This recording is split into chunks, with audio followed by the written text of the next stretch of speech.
Beberapa hari ini viral kejadian seorang anak dari anggota Banser NU yang dikeroyok sampai koma oleh beberapa orang pemuda.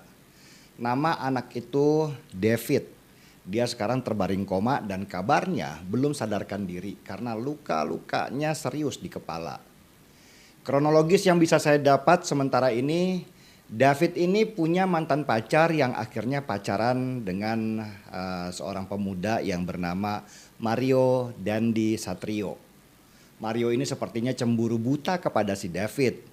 Lewat mantan pacarnya, David pun dijebak ke sebuah tempat dan diculik lalu dianiaya habis-habisan sampai koma. Kasus ini viral karena para anggota atau kader Banser NU nggak terima penganiayaan itu terjadi dan mendesak polisi untuk segera menyelidiki kasus ini. Si Mario akhirnya ditangkap oleh polisi dan menghadapi ancaman hukuman berat dengan penganiayaan. Tapi yang membuat kasus ini tambah viral adalah ternyata bapaknya Mario Dandi Satrio ini adalah pejabat Ditjen Pajak. Sebenarnya bukan masalah jabatan bapaknya itu yang bermasalah, tapi perilaku Mario anaknya lah yang di semua media sosialnya dia tampil mewah. Di usia yang masih sangat muda, Mario sudah bergaya mewah seperti sultan dengan mengendarai mobil Jeep Rubicon yang harganya sudah pastilah miliaran rupiah. Dia juga sering pamer waktu kendarai motor Harley yang jelas harganya itu udah ratusan juta rupiah. Akhirnya dari kasus si anak yang menganiaya si David, fokus netizen bergeserlah pada bapaknya yang ketika dikulik-kulik ketahuanlah bahwa bapaknya Mario yang pejabat pajak itu punya harta fantastis sebanyak 56 miliar rupiah.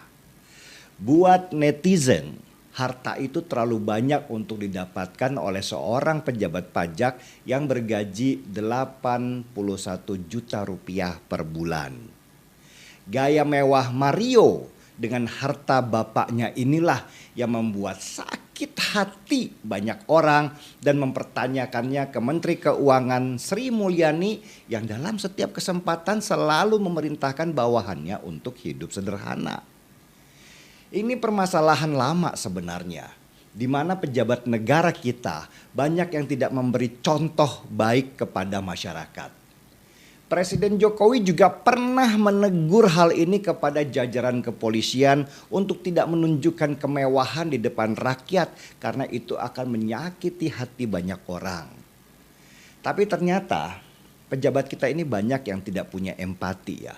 Mereka malah dengan sengaja mempertontonkan kemewahan dan kemudahan fasilitas-fasilitas yang mereka dapatkan.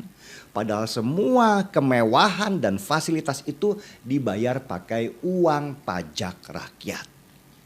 Apalagi yang kasus ini nih, ketika itu berhubungan sama pejabat pajak yang seharusnya mereka itu menjaga uang pajak rakyat.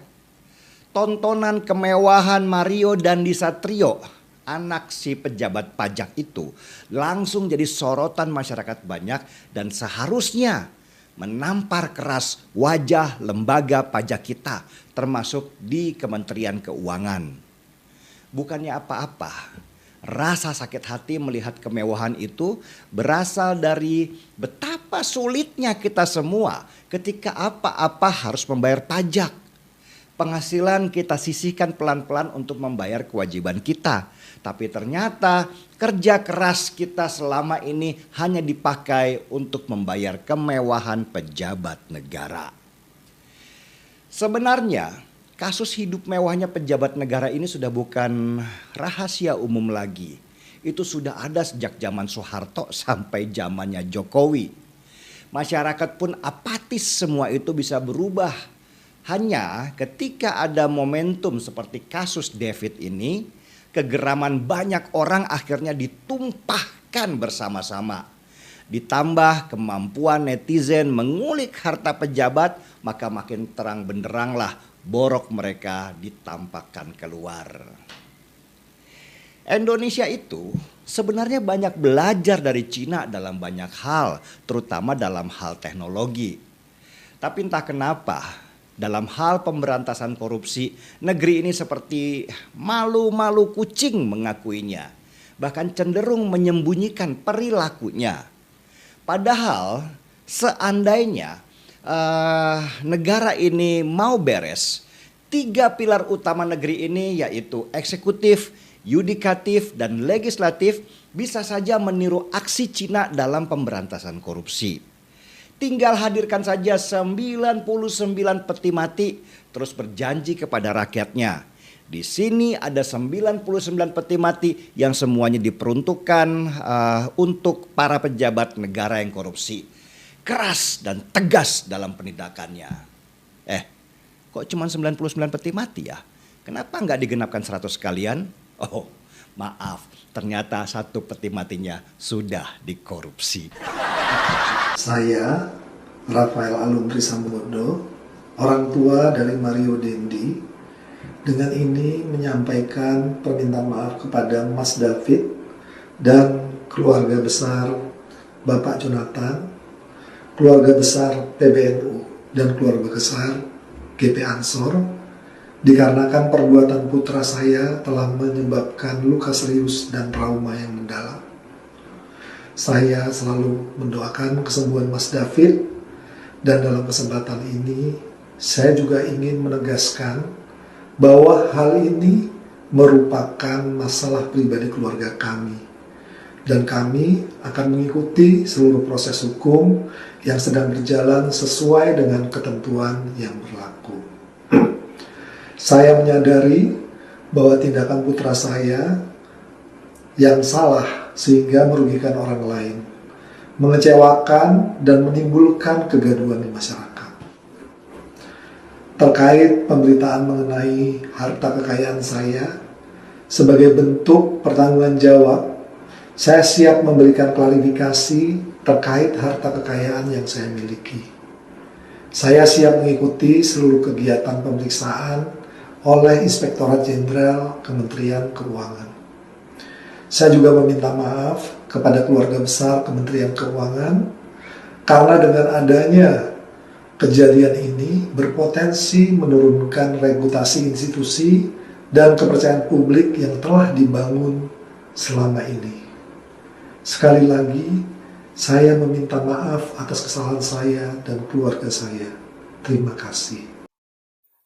Perilaku anak si pejabat pajak ini memang sangat tidak patut untuk dicontoh. Yang seharusnya menjaga nama baik keluarganya, tapi sangat disayangkan. Selain menari di atas penderitaan rakyat, ia juga punya sikap yang sangat memalukan. Benar-benar ini menciderai nama keluarganya dan juga institusi perpajakan kita, apalagi Kementerian Keuangan. Ini sangat-sangat memalukan. Ya, jadi semoga bapaknya sadar diri, dan kita lihat sudah minta maaf. Meskipun demikian, kita berharap bahwa pejabat-pejabat seperti ini ya harus menunjukkan sikap kesatria.